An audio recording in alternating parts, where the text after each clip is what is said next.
Hello दोस्तों, कैसे हैं आप लोग। मैं सूरज चौधरी स्टडी IQ PCS पर आप सभी का हार्दिक स्वागत करता हूं। हम लोग आज के सेशन को कंटिन्यू करते हैं और जैसा कि हमने आपको बताया था, इस सेशन में हम जितनी भी इम्पोर्टेंट बुक्स हमारे PCS एग्जाम के लिए ज़रूरी हैं उन सभी की व्याख्या करेंगे। और व्याख्या करने का जो तरीका रहेगा वो रहेगा MCQ बेस्ड, यानी कि मल्टीपल चॉइस क्वेश्चन हम लोग करेंगे। साथ में किसी कंसेप्ट के बारे में, बुक के अंदर क्या कहा गया है और कंसेप्ट क्या है, इन सभी बातों की चर्चा करेंगे। तो शुरुआत करते हैं हम लोग आज के इस सेशन की। यहाँ पर मैं आपको पहले ही बता चुका हूँ कि हम लोग अभी फंडामेंटल राइट्स यानी कि मौलिक अधिकारों की चर्चा कर रहे हैं। और मौलिक अधिकारों का जो चैप्टर है ये इस बुक का, जिसको आप कहते हैं our constitution by Subhash Kashyap, इसका 8वां चैप्टर है। और इसमें भी हम लोग 3 पार्ट पहले कवर कर चुके हैं। आज हम चौथा पार्ट कर रहे हैं। यहाँ पर शुरुआत करते हैं अपने आज के पहले क्वेश्चन की। पहला क्वेश्चन कहता है कि अनुच्छेद 12 के अनुसार राज्य शब्द के अंतर्गत इनमें से क्या शामिल है। आर्टिकल 12, जिसके तहत आपको कोई मौलिक अधिकार तो नहीं दिया गया है, लेकिन यहाँ पर स्टेट नाम के शब्द को डिफाइन किया गया है। अब जैसा कि लास्ट सेशन में मैंने आपको बताया था कि जब भी आप फंडामेंटल राइट्स पढ़ते हैं तो ये राज्य यानी कि स्टेट नाम का शब्द बार बार उपयोग में आता है, चाहे वो आर्टिकल 14 हो, 15 हो, 16 हो या अन्य कोई आर्टिकल हो। यहाँ पर बार बार राज्य शब्द की व्याख्या, राज्य शब्द की चर्चा होती है। अब इस राज्य शब्द का मतलब क्या है वही यहाँ पर पूछा है। वैसे अगर आपने लास्ट सेशन देखा है तो आप इजीली इस क्वेश्चन का आंसर कर पाएंगे, अदरवाइज थोड़ा आपको दिक्कत हो सकती है। चलिए ऑप्शंस को हम लोग एक्सप्लोर कर लेते हैं, क्या इसका आंसर हो सकता है। सबसे पहला ऑप्शन यहाँ पर कहता है कि भारत की सरकार व संसद, government and parliament of India. भाई देखिए, मैंने आपसे एक बात कही थी कि जब आपके सामने राज्य शब्द आता है फंडामेंटल राइट्स के चैप्टर में, तो आप एज ए लेमैन समझिए सरकार या सरकारी मशीनरी, यानी कि सरकार का कोई भी अंग, सरकार की कोई भी संस्था इस श्रेणी में आएगी ही आएगी। तो इसमें सबसे पहले भारत सरकार है, डेफिनेटली आएगी। भारत की संसद डेफिनेटली आएगी ही आएगी। ऐसे ही करके राज्य की सरकार हो या फिर राज्य का विधानमंडल हो, वो भी इसी श्रेणी के अंदर आएगा। और तीसरा आता है सभी स्थानीय प्राधिकरण यानी कि लोकल अथॉरिटी, जैसे कि लोकल बॉडीज इत्यादि की बात करें तो वो सभी भी इसके अंदर आ जाती हैं। तो 3 तो है ही है। चौथे ऑप्शन को हम लोग एक्सप्लोर करते हैं। क्या कहता है? अन्य प्राधिकारी यानी कि अदर अथॉरिटीज। अगर हम यहाँ पर अदर अथॉरिटीज को देखें तो अदर अथॉरिटीज के अंदर क्या आ सकता है। सबसे पहले आप एक कंसेप्ट समझ लीजिए कि जब आपसे कोई स्टेट कहता है सरकार या सरकारी मशीनरी कहता है, तो यहाँ पर कतई ऐसा नहीं कि हम प्राइवेट ऑर्गेनाइजेशन को उस श्रेणी में नहीं लेंगे।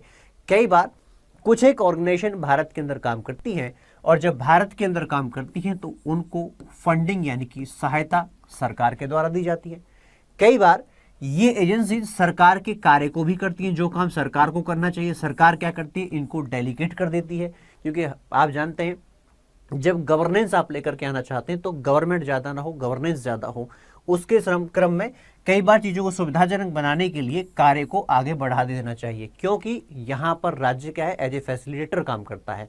अब ऐसे ही कुछ और संस्थाएं भी होती हैं, जैसे मान लीजिए सरकार की कोई मोनोपोली है और उस मोनोपोली को सरकार किसी एजेंसी को दे देती है, तो ऐसे क्रम में आप इस संस्था को भी क्या करते हैं, हम राज्य की श्रेणी के अंदर लेकर के चलते हैं, जहां तक फंडामेंटल राइट्स की बात है। तो यहां पर आप देख सकते हैं कि क्या अपना ऑप्शन रहेगा, ये भी जो है इसके क्रम में आता है। तो अपना आंसर क्या रहेगा, यहां पर अपना आंसर रहेगा डी, यानी कि 1, 2, 3 एंड 4 ये सभी के सभी स्टेट की कैटेगरी में आ जाएंगे। इसके बाद हम लोग चलते हैं नेक्स्ट क्वेश्चन की तरफ। जरा ध्यान से पढ़िएगा, ध्यान से समझिएगा, यहां पर कुछ कंसेप्ट की बातें भी होंगी। सबसे पहला क्वेश्चन क्या कहता है, क्वेश्चन कहता है कि भारतीय संविधान में वर्णित मूल अधिकार के संबंध में निम्न में से कौन कौन से सिद्धांत लागू होते हैं। कौन कौन से सिद्धांत भारत के संविधान में लागू होते हैं और किस कॉन्टेक्स्ट की बात कर रहा है। यहां पर बात हो रही है मूल अधिकार यानी कि हमारे फंडामेंटल राइट्स की। 3 सिद्धांत है। सबसे पहले पृथक्करणीयता का सिद्धांत, डॉक्ट्राइन ऑफ सेवरेबिलिटी। दूसरा है ग्रहण या आच्छादन का सिद्धांत, जिसको आप डॉक्ट्राइन ऑफ एक्लिप्स भी कहते हैं। तीसरा अधित्याग का अमेरिकी सिद्धांत यानी कि अमेरिकन डॉक्ट्राइन ऑफ वेवर। ये 3 सिद्धांत हमारे भारत के संविधान में पूछ रहा है कि लागू होते हैं नहीं होते हैं। एक एक करके पढ़ते हैं। जरा सबसे पहले देखते हैं डॉक्ट्राइन ऑफ सेवरेबिलिटी यानी कि पृथक्करणीयता का सिद्धांत। देखिए, भारत के अंदर मान लीजिए कोई कानून बनता है और ये कानून किसी भी कारणवश देश की न्यायपालिका के द्वारा नल एंड वॉइड डिक्लेयर कर दिया जाए, तो क्या किस पोर्शन को पहली बात न्यायपालिका नल एंड वॉइड डिक्लेयर कर सकती है, किस आधार पर कर सकती है? आधार क्या हो सकता है? आधार हो सकता है कि जब भी मान लीजिए कोई ऐसा सरकार प्रावधान लेकर के आ जाए जो कि भारत के संविधान की बेसिक स्ट्रक्चर, मूल संरचना के खिलाफ है, तो ऐसे में हम क्या करेंगे, उस कानून को नल एंड वॉइड डिक्लेयर कर देते हैं। लेकिन क्वेश्चन ये कि कितना, क्या पूरा कानून नल एंड वॉइड डिक्लेयर किया जा सकता है या उसका वो पोर्शन जो बेसिक स्ट्रक्चर को छेड़ता है, उस एक पोर्शन को आप नल एंड वॉइड डिक्लेयर करेंगे या फिर पूरे के पूरे कानून को? तो यहां पर डॉक्ट्रिन ऑफ सेवरेबिलिटी कहता है, यानी कि पृथक्करणीयता का सिद्धांत कहा करता है कि अगर कोई कानून देश की अंदर विधायिका के द्वारा, कार्यपालिका के द्वारा बनाया जाता है जो कि देश के संविधान का उल्लंघन करता है या फिर बेसिक स्ट्रक्चर का उल्लंघन करता है, तो उसमें उस पार्ट को आप नहीं मानेंगे, उस पार्ट को नल एंड वॉइड डिक्लेयर कर दिया जाएगा जो कि भारत के संविधान का उल्लंघन करता है या फिर बेसिक स्ट्रक्चर के खिलाफ जाता है। बाकी का जो पार्ट बचता है, अगर उसका अपना कोई स्टैंड है, उसका अपने आप में कोई मीनिंग है, तो उसको एज इट इज रखा जाएगा। तो क्या ये भारत के संविधान में है? बिल्कुल, ये संविधान में शामिल है। दूसरा कहता है ग्रहण या आच्छादन, यानी कि डॉक्ट्राइन ऑफ इक्लिप्स। इसको एक बार समझ लीजिएगा। देखिए, कुछ कानून ऐसे थे जो आजादी से पहले बने, यानी कि अंग्रेजों के समय पर बने।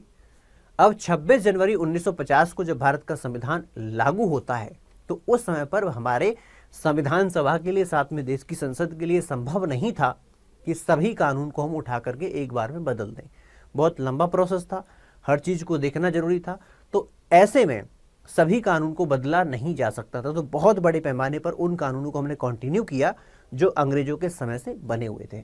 अब इनमें से कुछ कानून ऐसे थे जो कि हमारे मौलिक अधिकारों का उल्लंघन किया करते थे, तो उसी को लेकर के डॉक्ट्राइन ऑफ इक्लिप्स का सिद्धांत भारत की न्यायपालिका ने दिया। इन्होंने कहा कि अगर कोई कानून अंग्रेजों के समय का बना हुआ है और वो हमारे मौलिक अधिकारों का उल्लंघन करता है, तो और साथ में इस कानून का होना भी जरूरी है, क्योंकि नया कानून बना नहीं है, संसद को समय नहीं मिला है, तो ऐसे केस में हम लोग डॉक्ट्राइन ऑफ इक्लिप्स का इस्तेमाल करते हैं। इसका अर्थ ये बनता है, इसका अर्थ बनेगा कि ये कानून हम इस आधार पर नल एंड वॉइड डिक्लेयर नहीं करेंगे कि भाई फंडामेंटल राइट का ये उल्लंघन करता है।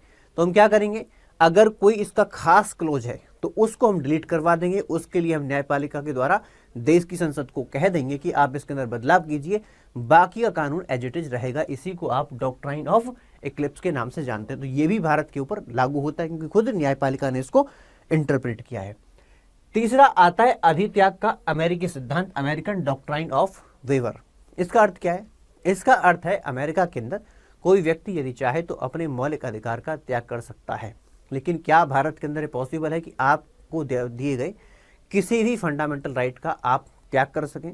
वैसे फंडामेंटल राइट रखना आपका अधिकार है, पार्ट 3 ने आपको दिया, लेकिन कभी आपने सोचा है कि क्या आप इसका त्याग कर सकते हैं, इसको निषेध कर सकते हैं, वेव कर सकते हैं? तो याद रखना, भारत के अंदर ये सिद्धांत लागू नहीं होता है। आपको जो मौलिक अधिकार है वो आपके पास है, आप कभी ये नहीं कर सकते मैंने इसको त्याग दिया, ठीक है। वो बात अलग है, जैसे राइट टू एजुकेशन के तहत आप बच्चे को भेजें ना भेजें, वो एक अलग बात हो जाती है, लेकिन आप याद रखना कभी इसका त्याग नहीं कर सकते।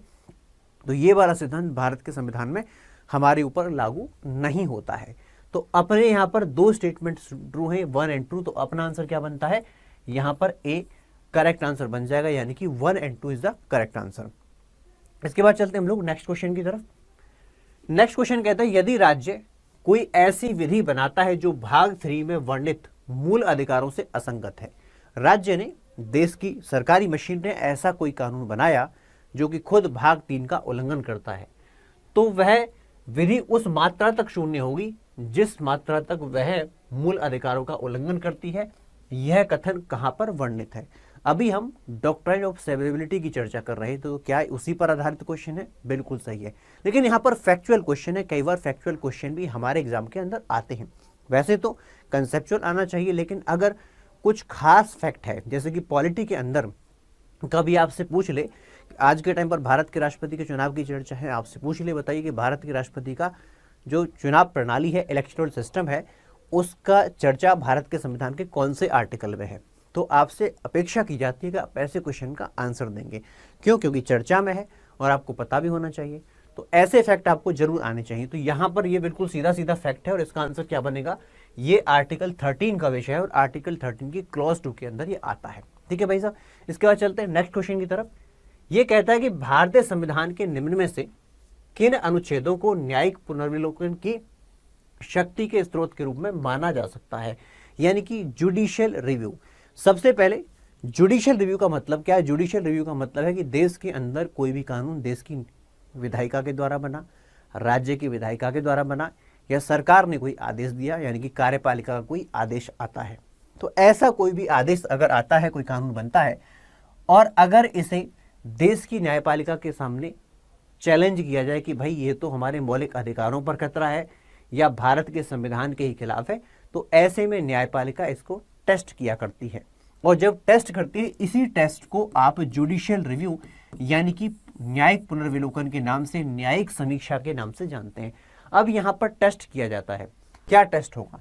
जब न्यायपालिका इस कानून को देखती है तो सबसे पहले यह देखा जाता है कि जिस संस्था ने इसको कानून बनाया है उस संस्था के पास ऐसा कानून बनाने की, ऐसा आदेश देने की शक्ति है या नहीं है। पहला तो यही रहेगा, अथॉरिटी है या नहीं है। दूसरा, यहां पर यह भी टेस्ट किया जाएगा कि ये प्रोसीजर है या नहीं है, यानी कि ऐसा जो प्रोसीजर दिया गया था उसको फॉलो किया गया है या नहीं किया गया है। और इसके बाद हम देखें तो अथॉरिटी प्रोसीजर चेक करने के बाद का न्यायपालिका इस बात का भी निर्णय लेगी कि ये बनाया हुआ कानून ऐसा तो नहीं है कि खुद संविधान के खिलाफ हो, यानी कि जस्ट है नहीं है, रीजनेबल है या नहीं है, फेयर है या नहीं है। ये भी टेस्ट न्यायपालिका के द्वारा किया जाता है। तो इसी पूरे टेस्ट को आप जुडिशियल रिव्यू के नाम से जानते हैं। अब क्वेश्चन ये है कि अगर हम इसका रेफरेंस भारत के संविधान में ढूंढते हैं तो कौन से आर्टिकल के अंदर आपको ये मिलता है? जैसे कि आर्टिकल 13 यहाँ पर पहला अपना ऑप्शन है, तो क्या ये सही होगा?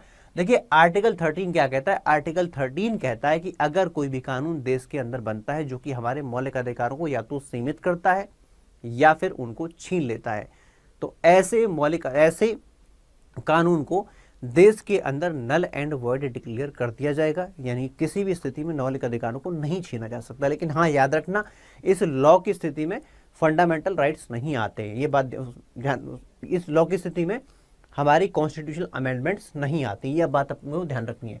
तो ये तो सही है। अब आर्टिकल 32, आर्टिकल 226 क्या कहता है, इसको भी जरा एक बार देख लीजिए। आर्टिकल 32, आर्टिकल 226 ये बेसिकली क्या है? ये प्रोटेक्शन है। यहां पर ये प्रिवेंशन दिया गया है। प्रिवेंशन का मतलब मौलिक अधिकारों का उल्लंघन हो उससे पहले संविधान प्रिवेंट करता है कि नहीं होना चाहिए। लेकिन अगर हो गया है तो फिर उस केस में क्या रहेगा? उस केस में रेमेडी की बात आती है। ऐसा व्यक्ति आर्टिकल 32 के तहत सीधा सुप्रीम कोर्ट जा सकता है और आर्टिकल 226 के तहत सीधा हाई कोर्ट जा सकता है। तो कहने का मतलब क्या है? जब हाई कोर्ट जाएगा तो होगा क्या? वहां पर जिस कानून के तहत उसको गिरफ्तार किया गया है, जो कानून आया है जिसके द्वारा उसके मौलिक अधिकार का उल्लंघन हुआ है, खंडन हुआ है, उसके ऊपर जुडिशियल रिव्यू लगेगा। तो ये जो है तीनों आर्टिकल जो इसी श्रेणी में आते हैं। कहने का मतलब क्या है? जुडिशियल रिव्यू की जो पावर है यहाँ पर आर्टिकल 13, 32 और 226 से ही आती है। तो ये बिल्कुल अपना सही आंसर बनेगा यहाँ पर, क्या? डी। इसके बाद आपके लिए एक announcement, UPSC IAS batch pre cum mains study IQ के द्वारा लॉन्च किया गया है। ये हमारा पहला लाइव बैच है जो फाउंडेशन बैच यानी कि PT कम मेंस दोनों के लिए है। यहाँ पर बहुत सारे फीचर आपको मिलेंगे, जैसे कि 1-to-1 मेंटरशिप। इसके साथ साथ आंसर राइटिंग में विशेष आपको योगदान दिया जाएगा संस्था के द्वारा। देखिए, जब कोई बच्चा पढ़ता है तो ऐसा नहीं कि अपनी पढ़ाई कम है इस वजह से बच्चा फेल हो जाता है। बहुत बड़ा कारण रहता है कि उसको प्रॉपर गाइडेंस नहीं मिल पाती है, क्योंकि सारा खेल यूपीएससी के अंदर मेंस का है, आपके आंसर राइटिंग का है। तो उसके ऊपर स्पेशल एम्फेसिस इस बैच के अंदर दिया जाएगा। इस बैच की अगर हम बात करें 20 जून 2022 से शुरू हो चुका है। इसका समय जो है शाम का 6 बजे का है। अगर आप इस बैच को खरीदना चाहते हैं तो वैसे तो फीस की ज़्यादा है, लेकिन अगर आप डिस्काउंट चाहते हैं तो वहाँ पर आपको एक कोड जो है इस्तेमाल करना है और फिर आपको ये 18,500 रुपये में मात्र मिल जाएगा। तो अगर आप तैयारी कर रहे हैं तो आप इसका फ़ायदा उठा सकते हैं। आप नहीं, कोई आपके सहयोगी जानने वाला बच्चा अगर तैयारी कर रहा है तो आप उसको यहाँ पर ऐसे मदद कर सकते हैं। ठीक है भाई। तो इसके बाद हम अपने आगे नेक्स्ट क्वेश्चन की तरफ चलते हैं। नेक्स्ट क्वेश्चन क्या कहता है? ये कहता है कि देखो, संयुक्त राज्य अमेरिका यानी कि USA के अंदर न्यायिक पुनर्विलोकन की शक्ति का जो आधार है वो वहां पर ड्यू प्रोसेस ऑफ लॉ है। दूसरा, यहाँ पर कहता है कि भारतीय न्यायपालिका की न्यायिक पुनर्विलोकन की शक्ति जो है वो असीमित नहीं है, वो अपने आप में लिमिटेड है। इन कथनों पर विचार करना है और विचार करके बताना है कि यहाँ पर कौन से सही स्टेटमेंट जो है वो सही है, सही कथन हमको बताना है। सबसे पहले जब हम अमेरिकन संविधान की बात करें तो याद रखना, अमेरिकन संविधान में जुडिशियल रिव्यू यानी कि न्यायिक समीक्षा की कोई चर्चा नहीं आती है। शुरुआत में अगर आप इसको देखें तो ये वहां पर जुडिशियल रिव्यू का जो कंसेप्ट है वहां की न्यायपालिका के द्वारा इन्वेंट किया गया था। अब यहां पर जब आप कहते हैं कि भाई ये किस आधार पर है, तो दो आधार होते हैं, प्रोसीजर एस्टेब्लिश्ड बाय लॉ और दूसरा due process of law. Procedure established by law के अंदर न्यायपालिका टेस्ट करती है कि जिस संस्था ने इस कानून को बनाया है वो उसको बनाने के लायक है या नहीं है, दूसरा प्रोसीजर फॉलो हुआ है नहीं हुआ है। लेकिन ड्यू प्रोसेस ऑफ लॉ का मतलब क्या है, यहाँ पर एक टेस्ट और किया जाता है कि जो बनाया गया कानून है वो जस्ट है, रीजनेबल है या नहीं है। तो अमेरिका के अंदर बिल्कुल due process of law follow होता है, तो ये बिल्कुल सही है। दूसरी बात, अगर हम भारत के अंदर जुडिशियल रिव्यू की बात करें तो ये असीमित शक्ति नहीं है, ये भी अपने आप में सीमित शक्ति होती है। तो कहने का मतलब यहाँ पर सी इसका करेक्ट आंसर हो जाता है। इसके बाद चलते हैं, जुडिशियल रिव्यू से जुड़ा हुआ क्वेश्चन है। कहता है यहाँ पर दो कथन आपको दिए गए, इन पर आपको विचार करना है, बताना है कि इनमें से कौन सा सही है। पहला स्टेटमेंट कहता है न्यायिक पुनर्विलोकन की शक्ति भारतीय संविधान के आधारभूत ढांचे के अंदर शामिल है। जुडिशियल रिव्यू जो है हमारे संविधान की बेसिक स्ट्रक्चर में आता है।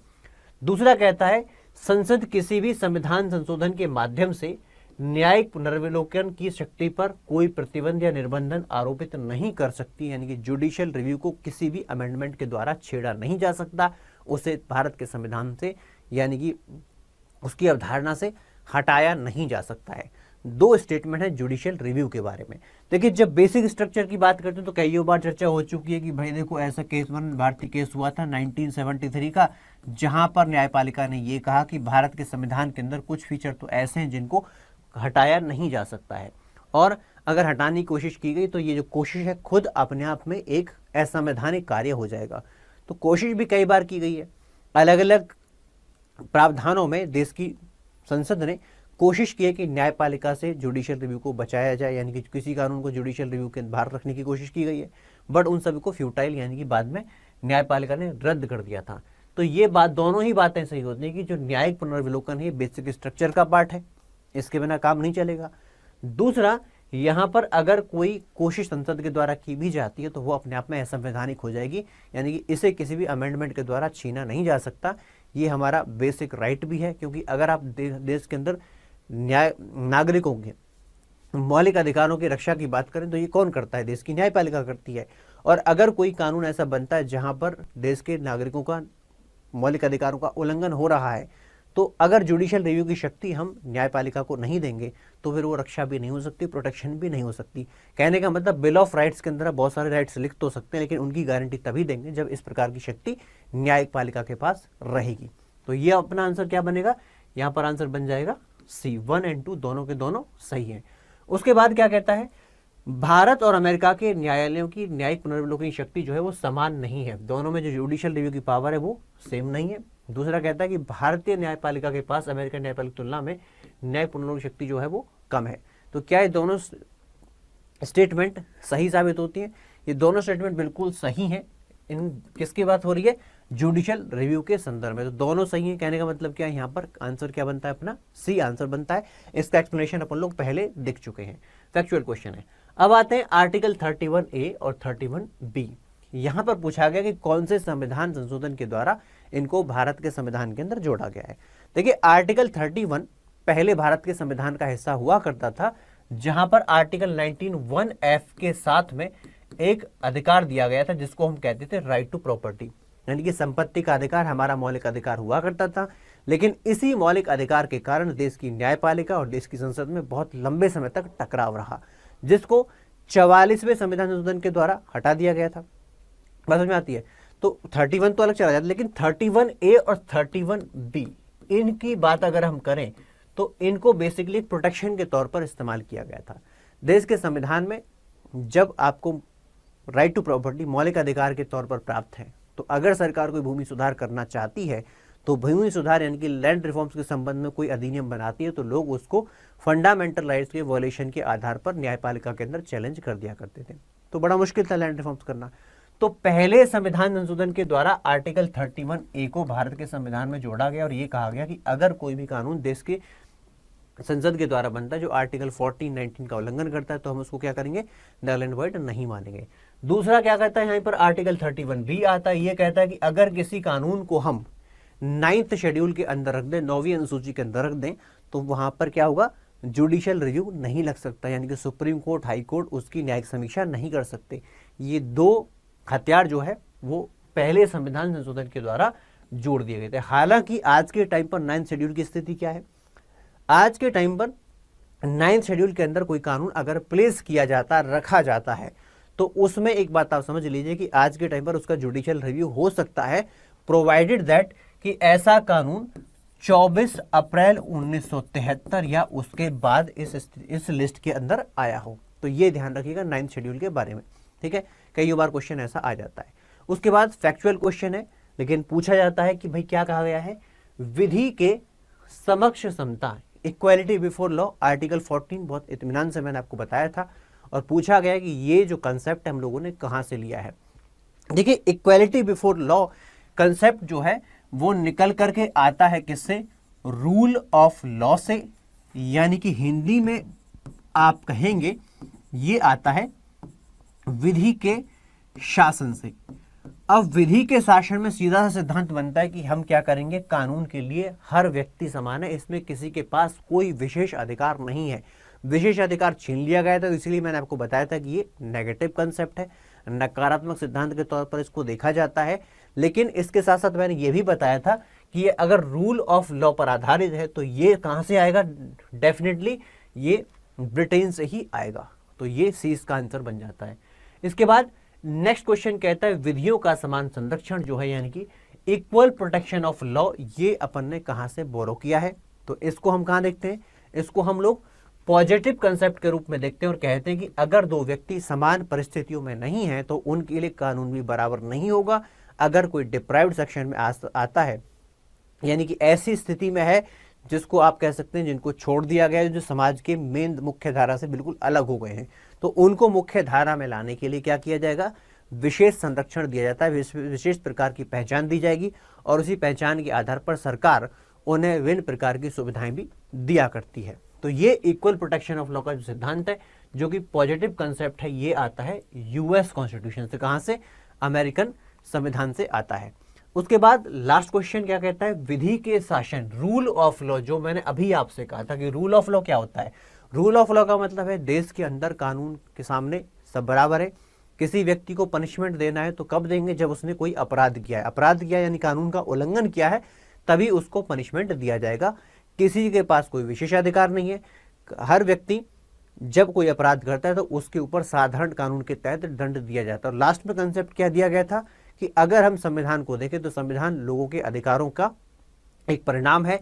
मतलब पहले ऑर्डिनरी लॉ है, ऑर्डिनरी लॉ में लोगों के अधिकार आते हैं, उसके बाद संविधान आता है। तो मैंने आपको ये भी बताया था कि भारत के अंदर बाकी सब कंसेप्ट तो ठीक है, लेकिन जो लास्ट वाला कंसेप्ट है मॉडिफाइड फॉर्म में, थोड़ा सा रिवर्स है। रिवर्स का मतलब पहले भारत का संविधान आता है और उसी संविधान से हमको लोगों के अधिकार मिलते हैं। तो ये जो रूल ऑफ लॉ है, विधि का शासन है, किसके द्वारा, ये एवी डाइसी के द्वारा। इसका पूरा नाम क्या लेंगे आप लोग, एवी डाइसी के द्वारा ये कंसेप्ट दिया गया था, जिसको आप कहते हैं इंग्लिश कंसेप्ट। ठीक है भाई, तो डी इसका सही आंसर बन जाता है। इसके बाद नेक्स्ट क्वेश्चन कहता है कि यहां पर कुछ स्टेटमेंट आपको दी गई हैं, आपको बताना है कि इनमें से कौन सी स्टेटमेंट सही है। सबसे पहले कहता है भारतीय संविधान में भारत के राज्य क्षेत्र में रहने वाले प्रत्येक व्यक्ति, चाहे वो भारत का नागरिक है या नहीं है, उसे विधि के समक्ष समता का अधिकार है। यानी कि आर्टिकल 14 के अंदर क्या कहा गया है, आर्टिकल 14 का अधिकार सभी व्यक्तियों को प्राप्त है जो भारत के अंदर है।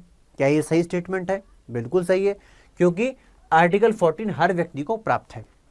दूसरा कहता है कि प्रिंसिपल्स ऑफ नेचुरल जस्टिस, यानी कि नैसर्गिक न्याय के सिद्धांत जो कि बेसिक होते हैं, जैसे कि अगर कोई सुनवाई की जानी है, पहली बात जब सुनवाई हो तो निष्पक्ष होनी चाहिए। इसके साथ साथ जो सुनवाई करने वाले जज हैं वो बोनाफाइड, यानी कि बिना किसी भेदभाव के काम करें। और तीसरा, जब व्यक्ति के ऊपर कोई आरोप है तो उसे अपनी सफाई देने का अधिकार है। तो ये सब किस में आता है? Principle of natural justice.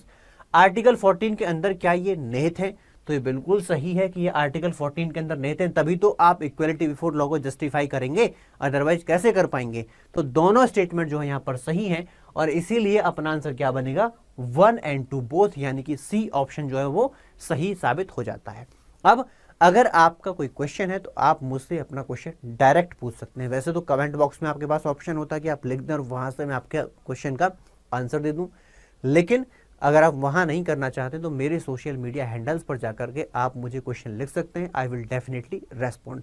तो चलिए अब मैं आपसे विदा लेता हूं, फिर मिलूंगा नेक्स्ट वीडियो में। लेकिन जाने से पहले अगर ये वीडियो आपको पसंद आया है तो प्लीज़ इसको लाइक कीजिए, शेयर कीजिए और चैनल को अगर सब्सक्राइब नहीं किया है तो सब्सक्राइब जरूर कीजिए। Thank you so much, bye bye, धन्यवाद।